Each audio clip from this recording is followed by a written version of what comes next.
Привет. Ассасин– физический класс ближнего боя. В качестве оружия используют мечи и катаны. При создании на персонажа надет меч и катана, но в основном носят два меча или две катаны. Разницу расскажу позже. Основной защитной характеристикой является уклонение.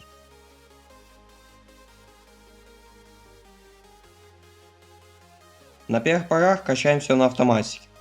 Затем сила и интеллект по смоту, остальное кидаем в ловкость. Хочу отметить, что статы можно перекачивать в зависимости от грейда смота, который вы будете носить. Как уже было подмечено, основной показатель живущегося ассасина – уклонение. Поэтому при ношении Актерона дополнительные 50 очков ловкости лишним не будут. Также при рандоме в медали чести в ранге капитан силы или интеллекта перекидываем очки в ловкость. На ранге новичок качаем два навыка – колющий удар и режущий удар. Их мы потом будем использовать в комбо. На ранге начинающий нам потребуется лишь один навык – двойной удар. На ранге ученик может купить навык замах клинком, если вы будете использовать одно из дополнительных комбо, о которых будет рассказано немного позднее. На ранге подмастерья обязательно покупаем навык нападения.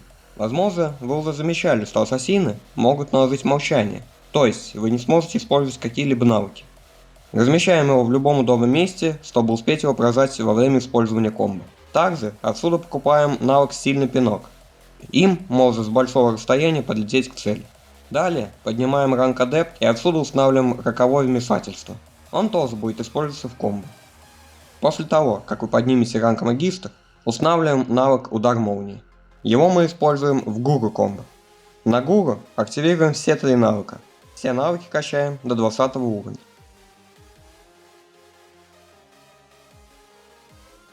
Теперь перейдем к навыкам поддержки. На ранге знаток у нас появится первый короткий баф – барьер сопротивления. Он дает сопротивление параличу, эффекту от дебафа воина. В данжах он бесполезен. На ранге магистр у нас откроются еще два коротких бафа – интуиция и искусство ярости. О каждом подробнее. Интуиция дает полное бессмертие на 12 секунд. Эффектором можно увеличить это время на пару секунд, а также добавить баф восстановления жизни и дополнительную скорость движения персонажа.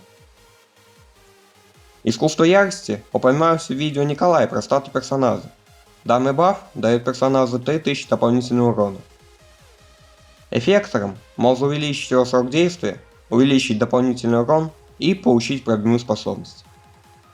Двигаемся дальше. На гуру открываются все бафы данного класса.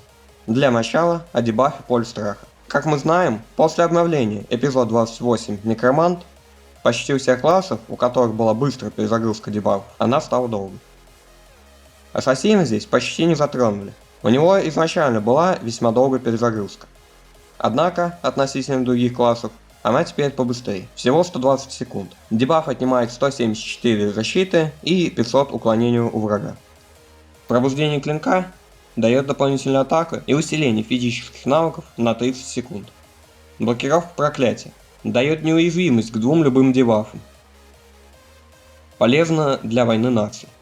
Бесполезно против негативных эффектов боссов в подземельях. Фатум. Групповой баф, который дает всей группе 20% критического урона на 45 секунд. Также его можно использовать в одиночку. Теперь поговорим о новых бафах, введенных в 28 эпизоде. Клинок Рока, смысл у него как у пробуждения клинка, но значительно больше, усиляет атакующие способности персонажа, особенно в ПВЕ. Весьма интересный баф движения вампира. При его активации мы получаем дополнительный кражу жизни, повышение кражи жизни, а также игнор абсолютной точности, сопротивление критическому урону и ПВЕ игнор пробивной способности. Перейдем к пассивным навыкам. Здесь все как у всех. Жизненная сила, чувство атаки, развитая реакция, контроль ударов, шестое чувство и взор души. Из дополнительных ставим все, что есть, а именно концентрация, душа клинка, железная кожа, быстрый шаг, барьер ауры и мастерство ассасина. Какие навыки качать, мы разобрали. Теперь разберем, в каком порядке их выставлять на панели. Разберем несколько комбо. Гуру комбо. Вариант для убийства кучи врагов. Порядок такой. Клинки вечности, охотник, удар молнии, смертельная буря. В удобном месте ставим сильный пинок. PvP комбо. Также его можно использовать в PvE на одну цель. Определенного комбо здесь нет, но есть уже несколько устоявшихся вариантов. Первый вариант. Роковое вмешательство, двойной удар, колющий удар, удар молнии, охотник. Данная комбо бьет не только одну цель за счет использования гуру скиллов. Второй вариант. Двойной удар, колющий удар, роковое вмешательство, режущий удар. Третий вариант. Он немного похож на второй. Роковое вмешательство, двойной удар, колющий удар, замах клинком. Какой вариант выбрать, решать только вам. Перейдем к обзору боевых режимов данного класса. Боевой режим 1. Иллюзионист. Интересен тем, что добавляет персонажу дополнительный критический урон. Например, после выполнения спецтренировки на 200 уровне БМ1 дает 140% критического урона. Используется в основном на войне наций, пока БМ2 и БМ3 в перезагрузке. Боевой режим 2. Росомаха. Является топовым БМ2 в Кабале. Имеет 4 удара, количество которых можно регулировать, но больше одной атаки ставить смысла не имеет. Имеет специальную атаку, сокрушительный удар. Боевой режим 3. Астральный кастет.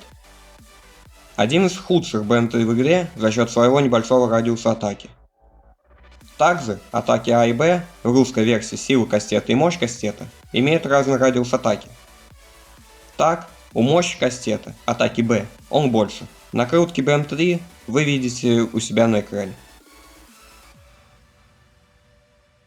Главный вопрос новичка – какой смог делать? Само собой, сначала все по классике. Делаем Оридиум или Палладиум на 7% усиления всех навыков и оружие на 16 КД. Но допустим, что это все у вас уже есть. Начнем со шлема.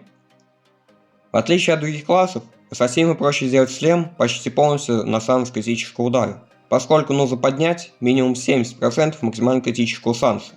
То есть, в эпике шлема шанс критического удара, в двух ячейках тоже шанс, в третью ячейку вставляем крит или усиление физических навыков.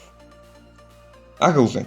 Во-первых, решите, что вы будете делать, 2 меча или 2 катаны. 2 меча – это немного побольше атаки, 2 катаны – точности. Выбор только за вами.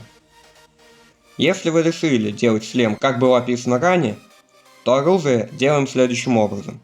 В эпике крит, в ячейках одна ячейка усиления физических навыков и 2 крита. Либо же при недостатке шанса крит удара вместо усиления физических навыков делаем шанс. Доспех. Доспех делаем мастера, начиная с осмия.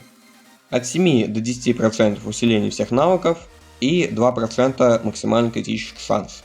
В ячейках 1 вставка максимальный критический шанс и 2 вставки усиления физических навыков.